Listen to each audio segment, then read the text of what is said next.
ሰላም ጤና ይስጥልን ተመልካቾቻችን፣ አርትስ ቢዝነስ ካፌ ፕሮግራማችን ነው ተጀምሯል። በዛሬው የአርትስ ቢዝነስ ካፌ ፕሮግራማችን ትኩረታችንን የምናደርገው በኢትዮጵያ ኢኮኖሚ ውስጥ ከዚህ ቀደም ወይም ደግሞ ከ10 ዓመታት በፊት የነበረውን የሸቀጣ ሸቀጦች የተለያዩ ዋጋዎችን ዋጋ ከ10 ዓመት በኋላ እንዴት ሊሆን ይችላል የሚሉ ግምቶችን ያስቀመጡትን የቀድሞ የብሔራዊ ኢኮኖሚ እቅድ ባለሙያ አቶ ጌታቸው አሰፋን እንግዳ አድርጌላችኋለሁ። አቶ ጌታቸው የአርትስ ቢዝነስ ካፌ እንግዳ ስለሆኑ ከልብ አመሰግናለሁ። እኔም አመሰግናለሁ። በዋናነት ዛሬ የምናነሳው እንዳልነው የኢትዮጵያ ኢኮኖሚ የቀጣይ እቅዶች ወይም ደግሞ የቀጣይ የዋጋ ሂደቶች በሚል ከ10 ዓመት በፊት በሪፖርተር ጋዜጣ ላይ ያስቀመጧቸው ጽሁፎች እንደነበሩ ተመልክቻለሁ። እነዛ ጽሁፎች ላይ የተለያዩ ግምታዊ ዋጋዎችንም ጭምር አስቀምጠው ነበር።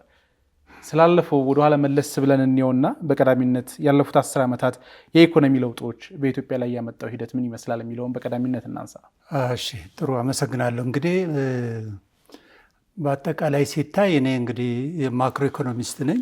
በአብዛኛው ወደ ማክሮ ኢኮኖሚ ያጋድላለሁ። ነገር ግን ዝርዝር ወይም ማይክሮ ኢኮኖሚውም አለ። በማይክሮ ኢኮኖሚ ውስጥ ምን እንታዘባለን፣ ምን አየን የሚለው ነገር የገበያ ሁኔታን የተመለከተ ነው። በማክሮ ኢኮኖሚ ደግሞ ስናየው የኢኮኖሚ ሊቃውንት ማክሮ ኢኮኖሚ ጥናታቸውን ትንታኔያቸውን በሁለት ይከፍላሉ። ከጊዜ አንጻር አንዱ የአጭር ጊዜ ሁኔታ ነው፣ ሌላው የረጅም ጊዜ ሁኔታ ነው። በአጭር ጊዜ ሁኔታ የሚመለከቱት የንግድ ስራ ውጣ ውረድ፣ የዋጋ መጨመር መቀነስ፣ የስራ አጥነት ሁኔታ፣ እነኚህ በሙሉ በፊስካል እና በሞኔታሪ ፖሊሲ የሚገሩ ወይም ደግሞ የኢኮኖሚ ማረጋጊያ ሁኔታዎች ናቸው። በእነኚህ በማረጋጊያ ሁኔታዎች ያየናቸው ነገሮች አሉ። ወደ ውስጥ ስንገባ ምናልባት ዝርዝር ሁኔታዎችን አነሳለሁ። ከዛ በተረፈ ደግሞ በረጅም ጊዜ ሁኔታ የሚመለከቱት ሁኔታ አለ። ለምሳሌ እድገቱን ነው። እድገት የረጅም ጊዜ ሁኔታ ነው። ምርታማነት እንደዚሁ የረጅም ጊዜ ሁኔታ ነው። በልማት ረገድ ምን ያህል ትምህርት ህብረተሰቡ በትምህርት ረገድ ምን ያህል ጨመረ፣ በጤና፣ በመንገድ፣ በመሰረተ ልማት በመሳሰሉት ነገሮች በዚህ 10 ዓመት ውስጥ ምን ያህል ተሻሽሏል፣ አድጓል፣ ተለውጧል ወይም ደግሞ ለምቷል የሚለውን ነገር የሚያዩበት መለኪያዎች አሉ። በገጠርና በከተማ ብለው ይከፋፍሉታል። በህብረተሰብ የኑሮ ደረጃ ደግሞ መካከለኛ ገቢ ያለው ምን ሆነ፣ ወደ ከፍተኛ ገቢ ተሸጋገረ ወይስ አልተሸጋገረም? በድህነት ወይም ደግሞ በዝቅተኛ ደረጃ ያለው ደግሞ ወደ መካከለኛ ገቢ ተሸጋገረ ወይስ አልተሸጋገረም? በአጠቃላይ የኑሮ ሁኔታ ምን ይመስላል? ድህነት ቀነሰ አልቀነሰም? የሚሉትን ነገሮች በረጅም ጊዜ የኢኮኖሚ ትንታኔ የሚመለከቷቸው ሁኔታዎች ናቸው እና በአጠቃላይ ይህን ሲመስል ምናልባት በዝርዝር የትኛው ላይ አትኩረን እንደምንመለከት እናነሳቸዋለን። በቀዳሚነት እናድርገውና ለተመልካቾቻችንም እንዲመለከቱት በስክሪን ላይ ሼር አድርጋችኋለሁ። 10 በመቶ ለማደግ 10 እጥፍ የኑሮ ውድነት የምትል ጽሁፍ በ2008 ዓ.ም ሪፖርተር ላይ ያወጡት ጽሁፍ ነበረ። እዛ ጽሁፍ ላይ የሸቀጦች ዋጋ ከ10 ዓመታት በኋላ ምን ሊሆን ይችላል የሚል ትንበያ አስቀምጠው ነበረ።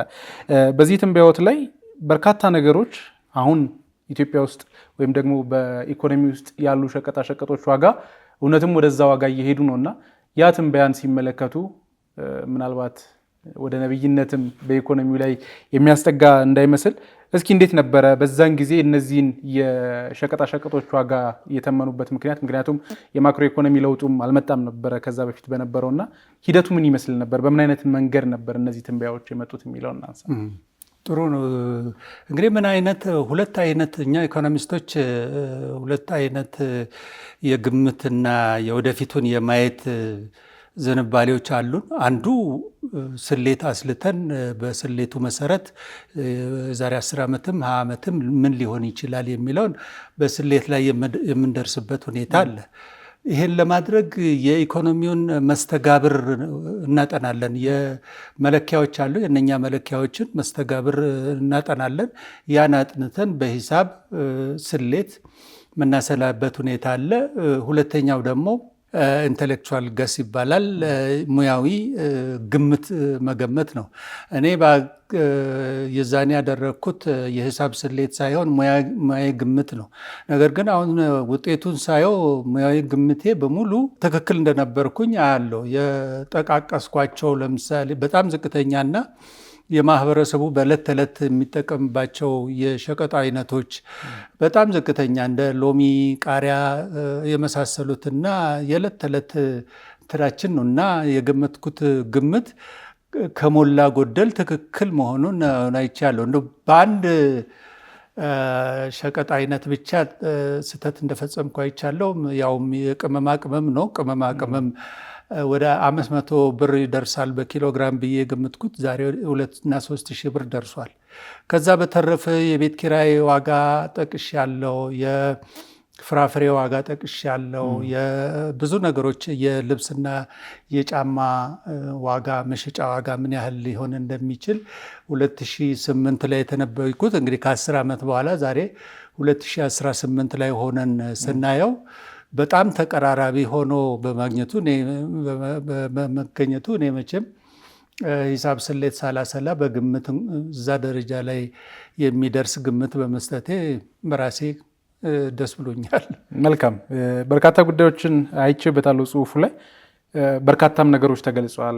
እንደተባለው የቤት ዋጋ፣ የቃሪያ ዋጋ አሁን ካለበት ዋጋ በምን ያህል ይጨምራል፣ ሎሚ፣ ምስር፣ የተለያዩ ግብአቶችም ጭምር የተገለጸበት ነበር።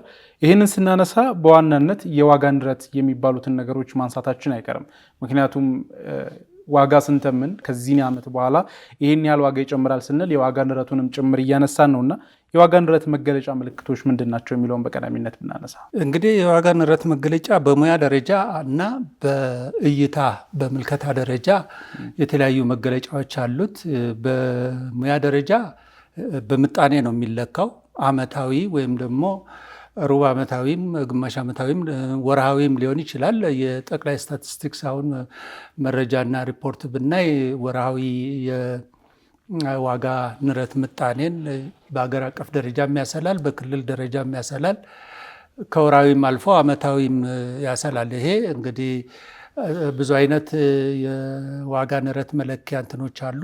ዋናው ትልቁ ኮንሱመር ፕራይስ ኢንዴክስ የሚባለው በቅርጫት ውስጥ ያሉ የሸማቹ እቃዎች የዋጋ ንረት ሁኔታ የአምናውን ከዘንድሮ በምጣኔ በመለካት ምን ያህል እንደሆነ የሚያሰሉበት ሁኔታ ነው።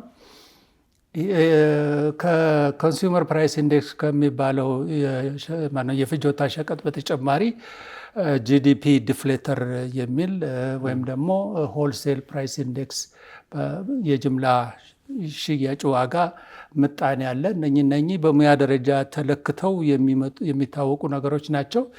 የአምናና የዘንድሮም በማነጻጸር የሚመጡ ናቸው። ከዚህ በተረፈ በምልከታ ደግሞ ህብረተሰቡ ራሱ በዕለት ሸማች ስለሆነ ገበያውን እንደውም ከባለሙያ ትንታኔ በላይ ራሱ አይቶ የሚያውቅበት ሁኔታ አለ። ምን ያህል እንደነበረ ዘንድሮ ምን ያህል እንደሆነ ራሱ ህብረተሰቡ ይነግርሃል። በተለይ ዘወትር የሚጠቀምባቸው ዘይት፣ ሽንኩርት የመሳሰሉ ምን ያህል እንደተለወጡ ህብረተሰቡ ከጽሁፍና ከመረጃ ትንታኔና ከባለሙያ ትንታኔ አልፎም ትክክለኛውን ዋጋ ሊነግርህ ይችላል ብዬ ገምታለሁ። መልካም። ይህንን ሁሉ ስናነሳ በዋናነት ለነዚህ ምክንያት ምንድን ነው የሚለውን ማንሳታችን አይቀርም። እንደ አንድ የኢኮኖሚ ባለሙያ ከዚህ በፊት ያወጡት ጽሁፍ ላይም ተመልክቻለሁ። ለዋጋ መናሩ ለኢኮኖሚው መሻቀብና ከፍና ዝቅ ለማለት በዋናነት የምርት ማምረትና ያለማምረት ጉዳይ የሚለው እንደሆነ ሲያነሱ ነበረ። በተለይም በጽሁፎት ላይም ከ10 ዓመት በኋላ በ10% ለማደግ በዛው ልክ ማምረት ይገባል የሚል ነገር ይታያልና አሁን ሀገራችን ያለችበት የምርት ሂደትን ሲገመግሙት እንደ አንድ የኢኮኖሚ ባለሙያ አሁን ላለንበት የህዝብ ቁጥርም አነጻጽረን ምን ተመለከቱበት? በቂ ነው? የዋጋ ንረቱ እሱ ላይ ዲፔንድ የሆነ ነው ማለት እንችላለን? እንግዲህ ምንድነው አሁንም የምናያቸው ነገሮች ትክክል ለመሆኑና ላለመሆኑ እኔ የምሰጠው ማረጋገጫ የለም። ነገር ግን በመንግስት ሪፖርት እና በጠቅላይ ስታቲስቲክስ ወይም ደግሞ የፕላን ኮሚሽኑ የሚያዘጋጃቸው እንትኖች አሉ፣ መረጃዎች አሉ። በየአመቱ 6 እና 7 በመቶ እንደምናድግ የተመለከቱ መረጃዎች አሉ። እነኚህም ደግሞ በውጭ ሀገር የዓለም ኢኮኖሚን የሚተነትኑና የእድገት ሁኔታን የሚመለከቱት የዓለም ባንክ፣ IMF የመሳሰሉ UNDPም አለ የመሳሰሉ ተቋማትም የራሳቸውን ግምት የሚገምቱበት እንትን አለ። በአጠቃላይ ሳየው የመንግስት ግምትና የእነኛ ዓለም አቀፍ ድርጅቶች ግምት ከሞላ ጎደል ተመሳሳይ ነው እና ባለፉት ዓመታት በአማካይ ወደ 7% ኢኮኖሚው እንዳደገ የሚገለጽበት ሁኔታ አለ። ይህ እንግዲህ የጂዲፒ የምንለው የምርት መጠን እድገት ሁኔታ ነው። ግን ጂዲፒ የሚባለው ነገር የኑሮ ሁኔታን የህብረተሰቡን ኢኮኖሚያዊና ማህበራዊ የኑሮ ደረጃ ይለካል ወይስ አይለካም የሚለው ነገር በጣም በባለሙያዎችም ዘንድ የሚያከራክር ጉዳይ ነው። በእርግጥ ነፍስ ወከፍ ጂዲፒም እንደዚሁ ከጂዲፒ ጋር አብሮ ይለካል፣ ለህዝቡ ቁጥር ተካፍሎ ጂዲፒው ማለት ነው። ነገር ግን ዋነኞቹ የኑሮ ደረጃንና ሁኔታን መለኪያ እየተባሉ የሚጠቀሱት ቅድም ያልኩ የረጅም ጊዜ የኢኮኖሚ ሁኔታ፣ የትምህርት ደረጃ ምን ደረሰ፣ የጤና ሁኔታ፣ አማካይ የመኖር እድሜ፣ የድህነት ቅነሳ የመሳሰሉት ልማትን የሚለኩ የመሰረተ ልማት መስፋፋት የመሳሰሉት ነገሮች በ10 ዓመት ስታይ 10 ዓመት እንግዲህ የረጅም ጊዜ ስለሆነ እነኚህ ናቸው የሚታዩት። እነ ጂዲፒ የመሳሰሉት፣ ስራ አጥነት፣ የዋጋ ንረት የመሳሰሉት ኢኮኖሚን ማረጋጊያ ሁኔታ በየዓመቱ የሚለኩ ነገሮች ስለሆኑ ቅድም እንደነገርኩ የኢኮኖሚ ማረጋጊያ መስፈርቶችና መለኪያዎች ናቸው። ዞሮ ዞሮ እነኚህ ትናንሽ ነገሮችም ተዳምረው በ10 ዓመት ውስጥ ምን ደረጃ ላይ ይሆናሉ ብለንም ስለ ጂዲፒው መናገር እንችላለን። ነገር ግን አጠቃላይ የ10 ዓመት ወይም ደግሞ የረጅም ጊዜ ሁኔታ መለኪያ መስፈርቶች እነኚህ የጠቃቀስኳቸው ልማትን የተመለከቱ ጉዳዮች ናቸው። መልካም። ወደዚህ ጠጋ ብለን ደግሞ አንድ ያወጡት ጽሁፍ ነበረ። በተለይ ከ5 ዓመት በፊት ያወጡት ጽሁፍ ላይ የለውጥ ኃይሉ መታወቂያ የሆኑት የዋጋ ንረትና የብር ምንዛሪ ተመን በሚል ርዕስ ላይ አንድ ሰፋ ያለ ጽሁፍ አውጥተው ነበር። ይህንን እንድናነሳ የፈለግኩበት ዋናው ምክንያት ከዛ በኋላ የመጣ የማክሮ ኢኮኖሚ ለውጥ ደግሞ አለ። በተለይም ከ10 ዓመት በፊት ከጻፉት ጽሁፍ በኋላ የወጣው ጽሁፍ ላይ በዋናነት የማክሮ ኢኮኖሚ ለውጥም ከመጣ በኋላ የተደረጉ ለውጦች ናቸውና የማክሮ ኢኮኖሚ ለውጡ በተለይ ደግሞ የዋጋ ንረቱ ላይ ያለው አስተዋጽኦ ምን ይመስላል የሚለውን እናንሳ። እሺ፣ ጥሩ። እንግዲህ ይሄንን ስናነሳ ምናልባት በዚህ 10 ዓመት ወይም ደግሞ የለውጥ ኃይል ከመጣ በኋላ የኢኮኖሚ አስተዳደር ፍልስፍናው ተቀየረ ወይስ አልተቀየርም የሚለውንም አብረን ማየት ይኖርብናል። የኢህአዴግ ዘመን ወይም ደግሞ እስከ አቶ ኃይለማርያም ድረስ የነበረው የኢኮኖሚ ፍልስፍና የልማታዊ መንግስት አስተዳደር ነበረ። በእርግጥ ሙሉ በሙሉ የልማታዊ ነው የሚባል፣ ሙሉ በሙሉ ደግሞ የሊበራል ኢኮኖሚ አስተዳደር ነው የሚባል ነገር የለም። ነገር ግን ማጋደል አለ።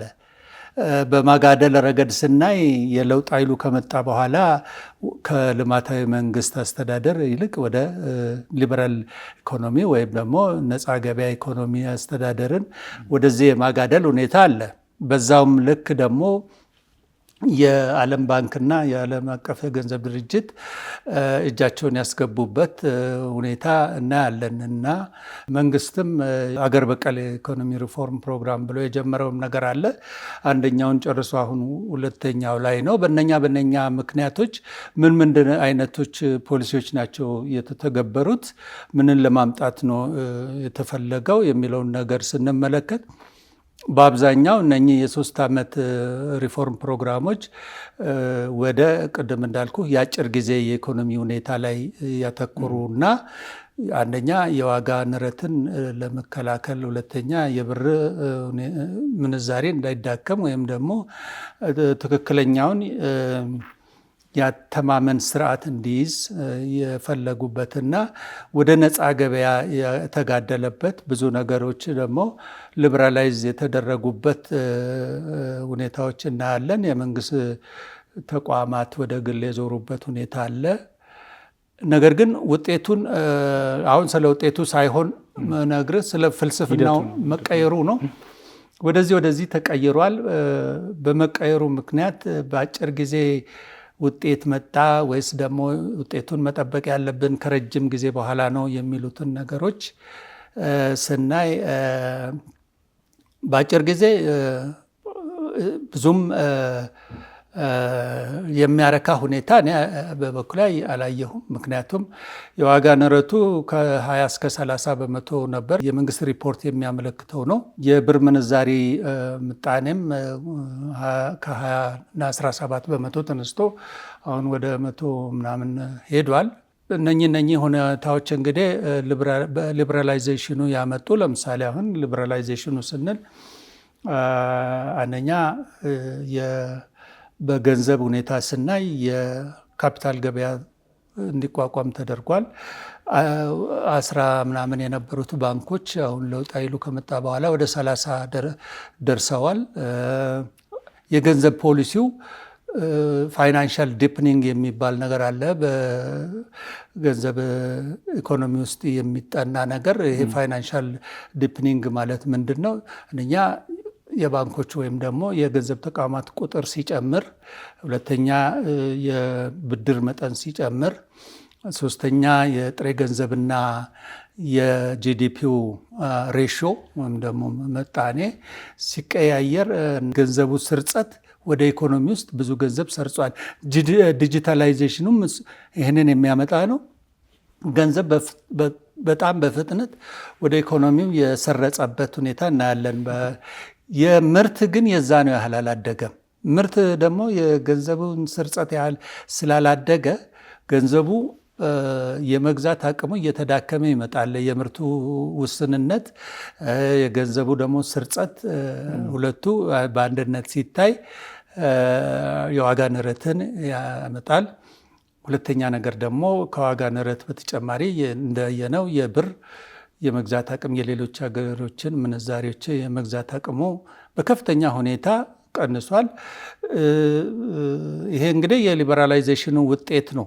መደረግ ነበረበት ወይ? የትኛው ነው መደረግ የነበረበት፣ የትኛው ነው አለመደረግ የነበረበት የሚለውን እንግዲህ ምናልባት ጥያቄዎችን ስታነሳ እሱን እንድናነሳ ነበር። በተለይ የማክሮ ኢኮኖሚ ለውጡ ከተደረገ በኋላ በርካታ የኢኮኖሚ ባለሙያዎች ቀድሞ እንደዚህ ሊደረግ ይገባል፣ ይሄ ሊሆን ይገባል ብለው የሚያነሷቸው ጉዳዮች ነበሩና የማክሮ ኢኮኖሚ ለውጡ ተተግብሯል። ኦልሞስት ወደ 3 ዓመት 4 ዓመት አሳልፏል። ይሄ ለውጥ ከመደረጉ በፊት እንደ ሀገር ምን ሊደረግ ይገባል፣ ምን አይነት ዝግጅቶች ያስፈልግ ነበር የሚለውን ማንሳት ነው ዋና ዓላማ። ጥሩ እንግዲህ ትልቁ ምናልባት በህብረተሰቡም ዘንድ ትልቅ እንትንን ያስነሳው የብር ምጣኔ ስለሆነ የብር ምጣኔ ወደ ተንሳፋፊነት ወይም ደግሞ በእንግሊዝኛው ፍሎት መደረጉ ያመጣው ሁኔታ ምንድን ነው? ከመንሳፈፉስ በፊት ምን አይነት ዝግጅቶች መደረግ ነበረባቸው? ተደርገዋል ወይስ አልተደረጉም የሚለውን ነገር ለማየት ብዙ ጊዜ በባለሙያ ደረጃም ሆነ በህብረተሰቡ ዘንድ ስለ ብር ምንዛሪ ምጣኔ ሲነሳ የሚነሳው የኤክስፖርት ሁኔታ ነው። የኤክስፖርትና ኢምፖርት ሁኔታ ነው። ነገር ግን የብር ምጣኔን ኤክስፖርትና ኢምፖርት በከፊል ነው እንጂ የሚወስነው ዋናውን ድርሻ የሚይዘው የአገሪቱ በእንግሊዝኛው ኦፕንነስ የሚባል ነገር አለ። ክፍት መሆን ማለት ነው። አገሪቱ ክፍት ስትሆን ማነሱ ለካፒታል ወደ ኢትዮጵያ ገብቶ እንዲሰራ የውጭ ካፒታል ገብቶ ወደ ኢትዮጵያ እንዲሰራ ሲደረግ ብዙ ዶላር ያላቸው ሰዎች ወደ ኢትዮጵያ መጥተው መስራት ሲጀምሩ ያኔ ዶላር ወይም ደግሞ የውጭ ገንዘብ ወደ ኢትዮጵያ ስለሚገባ በኤክስፖርት ያጣነውን ብናጣም እንኳን በኤክስፖርት መወዳደር ባንችልም እንኳን በሌላ መንገድ በእነዚህ ባልኩ መንገዶች ቢገባ ኖሮ በኤክስፖርት ያጣነውን በቁሳዊ ሸቀጥ ያጣነውን በሌሎች ሁኔታዎች እናገኝ ነበረ። ይህን ለማድረግ ቅድመ ሁኔታ መደረግ የነበረባቸው አንዳንድ ነገሮች አሉ። ገንዘብ ከአንድ ሀገር ወደ ሌላ ሀገር የሚንቀሳቀስበት ሁኔታ፣ ገንዘብ ስልህ እንግዲህ የውጭ ምንዛሬውንም የሀገር ውስጡንም ጨምሬ ነው የሚንቀሳቀስበት ሁኔታ። በምሳሌ ልንገርህ፣ የኬንያ ወለድ ምጣኔ ከኢትዮጵያ ከፍ ካለ ዶላር ወደ ኬንያ ይሸሻል። ሰዎች ገንዘባቸውን ከሀገር ሀገር የሚያዘዋውሩት በቁሳዊ ዕቃ ለመጠቀም ብቻ ሳይሆን እንደ አክሲዮን ገዝተው ባንክም አስቀምጠው በዚህም ለማትረፍ ስለሚፈልጉ በዚህ በገንዘብ ገበያ ውስጥ ብዙ የውጭ ሀገር ሰዎች ሊሳተፉ የሚችሉት የኛ የወለድ ምጣኔ ከሌሎች ሀገሮች የተሻለ ሲሆን ከፍተኛ የወለድ ምጣኔ ለማግኘት ወደዚህ ይመጣሉ። በዚህ ሁኔታ የውጭ ኢኮኖሚ ግንኙነትን ለካው የሂሳብ መዝገብ ባላንስ ኦፍ ፔይመንት ይባላል። ይህ ባላንስ ኦፍ ፔይመንት ለሁለት ይከፈላል። አንደኛው ቅድም ያልኩ የቁሳዊ ዕቃ ሸቀጦችና ሬሚታንስ ምናምን የመሳሰሉትን ነገሮች የያዘ ነው። ሌላው ደግሞ ካፒታል አካውንት የሚባል አለ። ካፒታል አካውንት በገንዘብ ወደ ኢትዮጵያ ፈሶ ብዙ ዶላር በመግባቱ ኢኮኖሚውን ማነሱ የውጭ ምንዛሪ ምጣኔውን የሚያመጣጥንበት ባላንስ ኦፍ ፔይመንቱ የሚስተካከልበት ሁኔታ ነው እና ኢኮኖሚዋን ሳትከፍት በፊት የውጭ ምንዛሬ ምጣኔዋን ስለከፈተች የዶላር ወይም ደግሞ የውጭ ገንዘብ ወደ ኢትዮጵያ ሊፈስ አልቻለም። እኛ የምንፍጨረጨረው በኤክስፖርታችን ብቻ ነው። ኤክስፖርታችን ደግሞ ከኢምፖርታችን ተርፎ የውጭ ምንዛሪ ሪዘርቭን ወይም ደግሞ ክምችቱን ሊያሻሽል ባለመቻሉ ጥቁር ገበያውም እየተከተለ የኦፊሴላዊ መነዛዘሪያ ምጣኔውም እስከ 130፣ 140፣ 150 በአንድ ዓመት በሁለት ዓመት ውስጥ ሄዶብናል። ስለዚህ በቂ ቅድመ ዝግጅት ሳይደረግ ነው ፍሎት የተደረገው የሚል ሀሳብ አለኝ ነኝ። መልካም። እዚህ ላይ የሚነሱ ጉዳዮች አሉ። በተለይም የውጭ ምንዛሬውና የገንዘብ መብዛት ላይ ስናነሳ መንግስት ሪፖርት የሚያደርጉ አለ። በተለይ ከብሔራዊ ባንክ IMF ያገኛቸውና የውጭ ምንዛሬ እጥረቱን ለመቅረፍ የወሰደበት እርምጃ አለ። እሱ በራሱ የተወሰነ ገበያውን ለማረጋጋት ሞክሯል። እዚህ ላይ እንድናነሳ የፈለኩት ጉዳይ በተለይም የገንዘብ መጥለቅለቅ ተብሎ ስለሚነሳውና የሀገር ውስጥ ገንዘብ በኢኮኖሚ ውስጥ ስለመብዛቱ የሚነሳ ጉዳይ ነው። እዚህ ላይ የሚነሳው ሌላኛው ጉዳይ የዲጂታል ገንዘብ ወይም ደግሞ በሞባይል ባንክ በኤቲኤም የሚንቀሳቀሱ ገንዘቦች ሌላው ለኢኮኖሚው የራሱ አሉታዊ አስተዋጽኦ ያላቸው በጎንዮሽም ጠቀሜታ ቢኖራቸውም የራሱ የሆነ ኢኮኖሚው ላይ የራሱ አስተዋጽኦ አለውና ምንድነው እሱ ነገር የሚለው እንድናነሳ ነበር። ጥሩ ነው። የገንዘብ እንግዲህ በዓለም አቀፍ ደረጃ ከቀደሙ ስርዓቶች አንስቶ አሁን ያለበት የገንዘብ አስተዳደር ስርዓት ምን አይነት መልክ ይዞ መጣ፣ ምን አይነት ሂደት ነበረው ብለን ስናይ ከ1970ዎቹ በፊት ገንዘብ በየትኛውም ሀገር ገንዘብ ለማተም እንግዲህ ገንዘብ ስንል ብዙ አይነት ገንዘቦች አሉ። በተለይ የምንመለከተው ብሔራዊ ባንክ የሚያሰራጫቸውን ብርና ሳንቲም የመሳሰሉት ነው። እነኚህን ከ1970ዎቹ በፊት ገንዘብ ለማተም አንድ ሀገር ወርቅ ተመጣጣኝ ወርቅ ክምችት ማስቀመጥ ነበረበት። ያ ስርዓት ተቀረና በእምነት መንግስትን በማመን ወርቅ ሳይቀመጥ ገንዘብ ማተም ተጀመረ እና ይሄ በሚሆንበት ጊዜ እንደ ልብ ገንዘብ ማተም ብርና ሳንቲም ማተም ጀመሩ አገራት። በዛም ምክንያት የገንዘቡ መጥለቅለቅ ወይም ደግሞ ስርጸት በስቷል የሚል ሁኔታ አለ። በአጠቃላይ ግን ጥሬ ገንዘብ ስንል ጥሬ ገንዘብ ማለት ያው መገበያ ገንዘብ ለማለት ነው። መገበያ ገንዘብ ከብርና ሳንቲም አልፎ ተርፎ ባለፉት 30-40 ዓመታት በዘመናዊነትና ስልጣኔ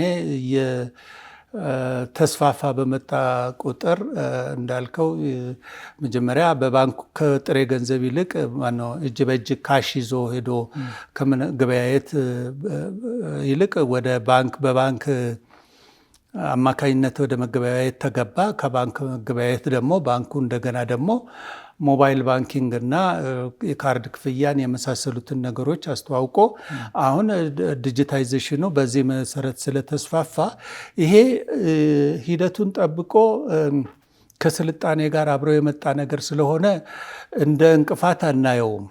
ነገር ግን የገንዘቡን የዝውውር ፍጥነት ከሚመረተው ምርት በላይ እንትን ካለው ካስፋፋው የዋጋ ንረት ማስከተሉ አይቀርም። በዚህ ምክንያት መለኪያዎቹ ምን ምን እንደሆኑ እንትን ብያለሁ፣ ግልጬ ልሃለሁ።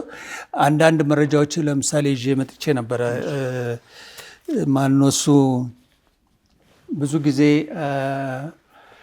የኢትዮጵያንና የሌሎች ጎረቤት ሀገራትን ሁኔታ መረጃዎች እንትን ማነጻጸር እንወዳለን እኛ ኢኮኖሚስቶች እና ለማነጻጸር ያህል አንዳንድ ሁኔታዎችን የገንዘብ ስርጸት የኢትዮጵያንና የሌሎች ሁለት ሀገራት የኬንያና ታንዛኒያን ይዤ መጥቼ ነበረ። የመጀመሪያው መለኪያ ለምሳሌ ጥሬ ገንዘብ ከጂዲፒ ያለው ድርሻ በሚለው ኢትዮጵያ ከ25 እስከ 28 ነው የጥሬ ገንዘብ ድርሻ ከጂዲፒው።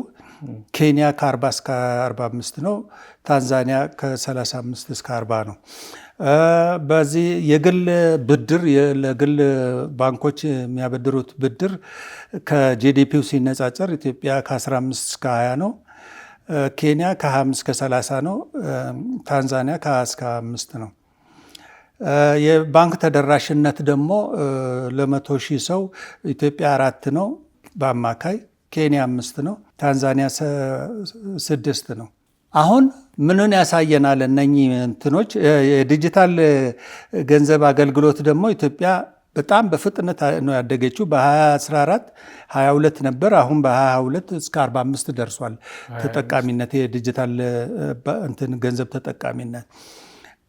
ኬንያ በአብዛኛው በኤም-ፔሳ ነው። በዛ አማካይነት ወደ 80% ደርሷል። የታንዛኒያ ለጊዜው በዚህ ላይ መረጃ የለውም እና የገንዘብ ጥልቀት ወይም ደግሞ የካፒታል ዲፕኒንግ የሚባለው የገንዘብ ስርጸት ኢትዮጵያ ውስጥ ገና ነው ከሌሎቹ ከነ ታንዛኒያ ከነ ኬንያ ጋር። ነገር ግን የዋጋ ንረትን ደግሞ ስናይ የኢትዮጵያ ከ20 እስከ 30 ሲሆን የኬንያ ከ6 እስከ 8 እና የታንዛኒያ ከ3 እስከ 5 ነው። አሁን እነሱ ጋር ገንዘብ ይሄን ያህል ሰርጾ ከኢትዮጵያ በላይ ሆኖ የዋጋ ንረት ከ3 እስከ 5 ወይም ደግሞ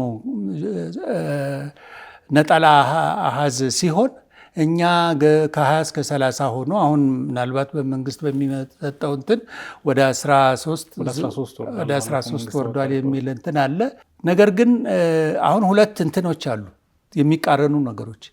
የገንዘቡን ስርጸት ገና ወደነ ኬንያና ታንዛኒያ ወደ ጎረቤት ሀገሮች ለማድረስ መስረጽ አለበት ብዙ። የገንዘብ ስርጸት ደግሞ የዋጋ ንረትን ያመጣል በቲዎሪው ወይም በጽንሰ ሀሳብ ደረጃ እንትን ስናይ። ስለዚህ መንግስት ምናልባት ወደ 13 ዝቅ አድርግ ያለው ቢልም የኢኮኖሚን ሁኔታ ወደፊት ሁኔታ ስናይ ተመልሶ ሊወጣ የሚችልበትም ሁኔታ አለ። አለፉትን ዓመታት የኑሮ ሁኔታ ወይም ደግሞ የገንዘቡና የምርቱን እድገት ስናነጻጽር እንደተነጋገርነው እድገት የረጅም ጊዜ ነው ብለናል። ምርትም የምርት እድገት የረጅም ጊዜ ነው። ነገር ግን አመታዊ የገንዘብ እድገትና አመታዊ የምርት ጭማሪውን ስናነጻጽር የገንዘብ ጭማሪው ከምርት ጭማሪው በጣም እያደገ የመጣበትን ሁኔታ ስለምናይ እኔ የኑሮ ውድነቱ ወደፊት እየጨመረ እንደሚመጣ እንጂ እየቀነሰ ይመጣል የሚል ግምት የለኝም።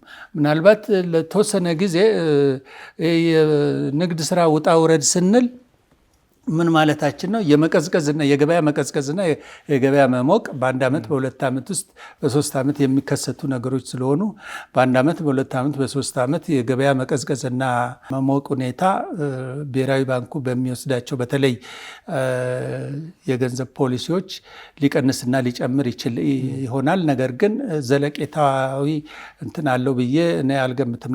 አንድ ምሳሌ ልስጥ። አሁን በዚህ ባለፈው ብሔራዊ ባንክ ባወጣው እንትን የውስጥ ትዕዛዝ ወይም መመሪያ የ18% ነው ማበደር የሚችሉት ለግሉ የሚል ነበር። እና በዚህ ዓመት ከመስከረም ወር ጀምሮ ይሄ ገደብ ይነሳል ብሎ ህዝቡ ጠብቆ ነበር ከ18። ነገር ግን መንግስት አሁንም ወደፊትም ሪስትሪክቲቭ የሆነ ቁጥብ የሆነ የገንዘብ ፖሊሲ መጠቀም ያስፈልጋል ስላለ ሙሉ በሙሉ አልለቀቀውም። ወደ 23 በመቶ ብቻ ነው ከፍ ያደረገው። እና እነኚህ እርምጃዎች የዋጋ ንረቱን በተወሰነ ደረጃ ሊቀንሱት ይችሉ ይሆናል። ነገር ግን የኢትዮጵያን ሁኔታ የኢትዮጵያን የኢኮኖሚ ሁኔታ መዋቅሩን ስታይ፣ አወቃቀሩን፣ አደረጃጀቱን ስታይ እኔም ሳየው አሁን ወደፊት የዋጋ ንረት ሊቀንስም ቢችልም ተመልሶ ሊወጣ እንደሚችል ገምታለሁ። ምክንያቱም ለዚህ የምርት ፍጥነቱ የምርት እድገቱ የህዝቡን የኑሮ ደረጃ ለማርካት ገና ብዙ ይቀረዋል። ለምሳሌ ከዚህ በፊትም ይህንን ሁኔታ አንስቼልሃለሁ። የገጠሩ ህዝብ ቁጥር 70-80 በመቶ ስለሆነ የከተማ ሸቀጦችን ልብስ፣ ጫማ፣ ስኳር፣ ዘይት የመሳሰሉት ነገሮችን ተጠቃሚ አይደለም። 70-80 በመቶ የሚሆነው የኢትዮጵያ ህዝብ 20-30 በመቶ ብቻ ነው አሁን ተጠቃሚ የኢትዮጵያ ህዝብ እነኝህን ሸቀጦች። ነገር ግን ሁሌ እንደዚህ አይቀጥልም። ወጣት ትውልድ ይመጣል። ያ ወጣት ትውልድ ከገጠር ወደ ከተማ ይመጣል። እነኚህን ሸቀጦች ማግኘት ይፈልጋል።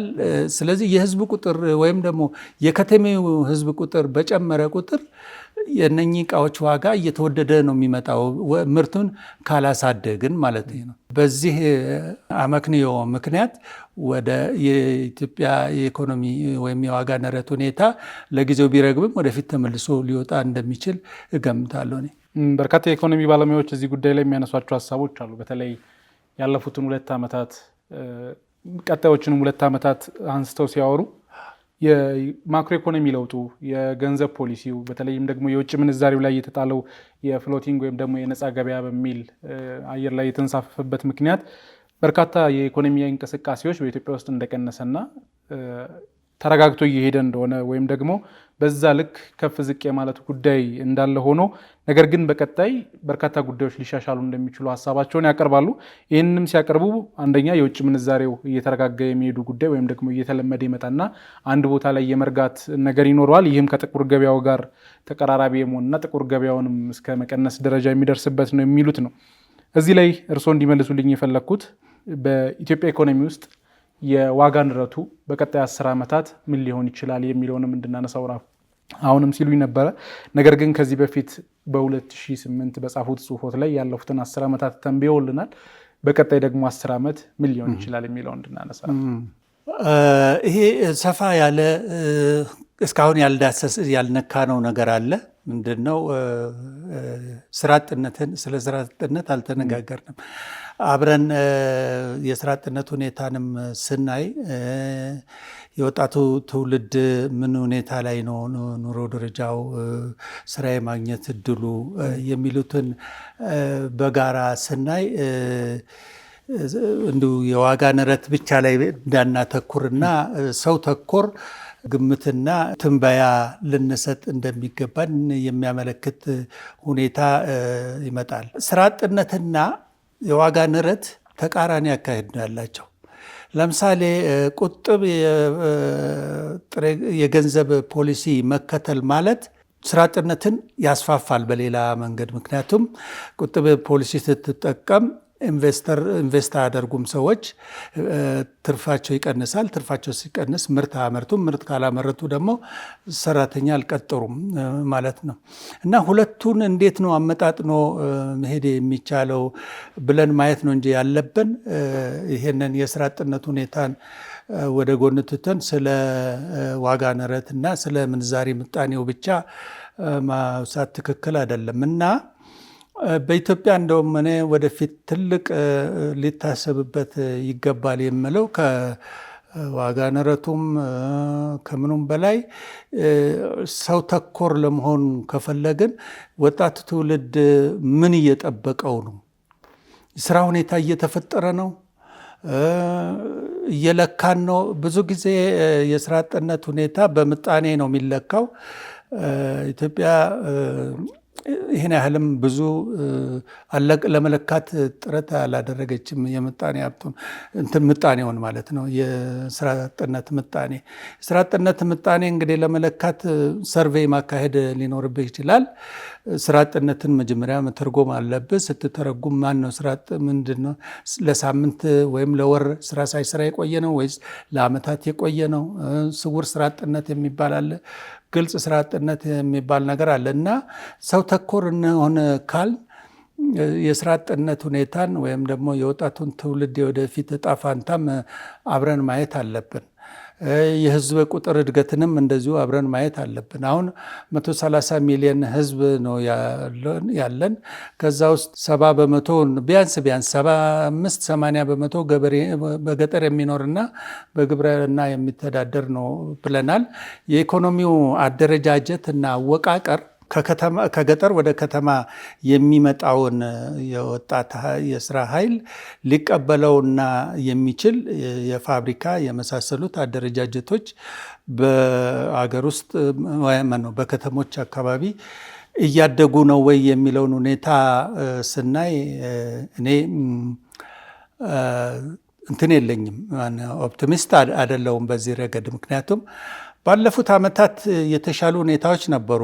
የኢንዱስትሪ ፓርክ ምናምን የመሳሰሉት ነገሮች ተቋቁመው የውጭ ሰዎችም ወደ አገር ውስጥ እየመጡ ማምረት ጀምረው ነበረ። አሁን ያለው መረጃ የሚያመለክተው እነኚህ ኢንዱስትሪ ፓርኮች ራሳቸው ባለው የጸጥታ ሁኔታ በመሳሰሉት እንትኖች ጥሬ ዕቃ እጥረትም ሊሆን ይችላል ከውጭ የመጡትም ስራቸውን ላለመቀጠል እና ለመቋረጥ እየተገደዱ ያሉበት ሁኔታ ስለሆነ ምርት ያድጋል የሚል ሙሉ በሙሉ አፌን ሞልቼ ልናገር የምችልበት ሁኔታ የለም። ነገር ግን የሰው ኃይል ምንድነው? በሀብት ነው፣ አሴት ነው። ከሰራ ማነሱ ምርት ሊያሳድግ የማይችልበት መንገድ የለም። ከሰራ ነው። ይህንን የሰው ኃይል ሊያሰራ የሚችል በቂ ካፒታል እያከማቸ ነው ወይ ብላ እንደ ሀገር መጠየቅ አለባት። ከሰው ጋራ የሚመጣጠን ካፒታል እያደገ ነው ወይ? ብዙ ጊዜ የኢኮኖሚ እድገትን ወይም ደግሞ ስለ ኢኮኖሚ ሲነገር አብረው የሚነገረው ነገር ከጂዲፒ ውስጥ ወደ ካፒታልነት እየተቀየረ ያለው ምን ያህሉ ነው የሚለው ነው። ይህንን ሁኔታ መረጃ ስመለከት የካፒታል ድርሻ ከሀገር ውስጥ ጠቅላላ ምርት እየቀነሰ እንጂ እየጨመረ ያለበት ሁኔታ አላየውም እና በዚህ ላይ ብዙ ካልተሰራ እና ለወጣቱ ትውልድ ስራ ለማሰራት የሚያስችል ካፒታል ካልተፈጠረ የኑሮ ውድነትም ይቀንሳል የሚል እንትን የለኝም፣ አመለካከት የለኝም። መልካም፣ በርካታ ጉዳዮችን አነሳን። ወደ ማጠቃለያችን እንምጣና መንግስት እነዚህ ነገሮች ለማስተካከል በተለይም ደግሞ የኢኮኖሚውን ከፍታና ዝቅታ ለማስተካከል ምን አይነት እርምጃዎች ያስፈልጋሉ? እንግዲህ እንዳልኩህ መንግስት እስከዛሬ ያተኮረው የአጭር ጊዜ ማረጋጋት ሁኔታ ላይ ነው። ኢኮኖሚውን ለማረጋጋት እነኛም ደግሞ ስትራክቸራል አጀስትመንት የሚለውን የአይኤምኤፍና ወርልድ ባንክ ስትራቴጂ ተከትሎ እየተጓዘ ይመስለኛል። ይሄ ምናልባት ለሊበራላይዝ ለማድረግ እና የነፃ ገበያ ኢኮኖሚን ስርዓት ለመከተል ፖዚቲቭ የሆነ እንትን ሊኖረው ይችላል። ነገር ግን ከልማት አንጻር ስታይ የረጅም ጊዜ እቅድ ሁኔታ ስታይ የኢትዮጵያ የኢኮኖሚው አደረጃጀትና አወቃቀር የረጅም ጊዜ ተስፋ የሚሰጥ ሁኔታ የሚታይበት ነው ወይስ አይደለም ብለህ ስታይ ቅድም በጠቃቀስኩልህ ሁኔታዎች ምክንያት እንትን ብሩህ ተስፋ እኔ አይታየኝም። አንድ ምሳሌ ልስጥ። የትምህርት ሁኔታ እንደ ምሳሌ ባለፉት ዓመታት ከተወሰኑ ዓመታት በፊት ዩኒቨርሲቲ ለመግባት ብዙ ሰው ይገባ ነበር፣ ብዙ ወጣቶች ይገቡ ነበረ። ከተወሰኑ ዓመታት ወዲህ ግን ጥራት ላይ ብናተኩር ይሻላል ብዛት ላይ ከምናተኩር ብሎ ሌላ የትምህርት ስትራቴጂ ተከትሎ ትምህርት ሚኒስቴር አሁን በብዛት ወደ ዩኒቨርሲቲ የሚገቡም ወይም ከዩኒቨርሲቲ የሚመረቁም ሰዎች ቁጥራቸው እየቀነሰ የመጣ ይመስለኛል። እና እኔ ግን ይሄ ሁኔታ ለሀገሪቱ የሚጠቅም አይመስለኝም። ምክንያቱም አንድ ወጣት ዩኒቨርሲቲ ጨርሷል ብለን ስንል ሙያዊ ብቻ አይደለም እውቀት የሚያገኘው። በሙያዊ እውቀት ብቻ አይደለም መገመት ያለብን። ዩኒቨርሲቲ ሲገባ ከጓደኞቹ ጋር እንደው ማደሪያ ክፍል እንኳን ተነጋግሮ ተወያይቶ ከረንት ኢሹ የሚባሉትን ነገሮች የኢኮኖሚ ፍልስፍና አመለካከቱ፣ ርዕዮተ ዓለሙ ሰፍቶ ነው የሚወጣው ከሙያ እውቀት በተጨማሪ። እና ወደ ዩኒቨርሲቲ እንዳይገባ ስትገድበው አንድን ወጣት እነኝን ሁሉ እውቀቶች እንዳያገኝ ነው የምታደርገው ከሙያ እውቀት በተጨማሪ።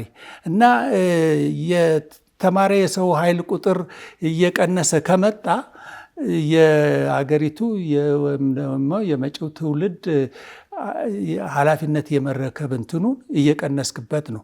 በ12 ገደብከው ማለት ነው። እና በነኚህ ሁኔታዎች የረጅም ጊዜ የሀገር የመልማት የማደግ ተስፋ እዚህ ላይ ነው የሚመረኮዘው። እነኚህን ካሳነስክበት እና በአጭር ጊዜ ብቻ ገድበህ በ2-3 ዓመቶች የሚከናወኑት ላይ ብቻ ካተኮርክ ትንሽ የወደፊቱን ሁኔታ የምትገታበት ይመስለኛል። መልካም፣ በርካታ ጉዳዮችን አነሳን። የአርትስ ቢዝነስ ካፌ እንግዳ ስለሆኑ ከልብ አመሰግናለሁ። እኔም አመሰግናለሁ።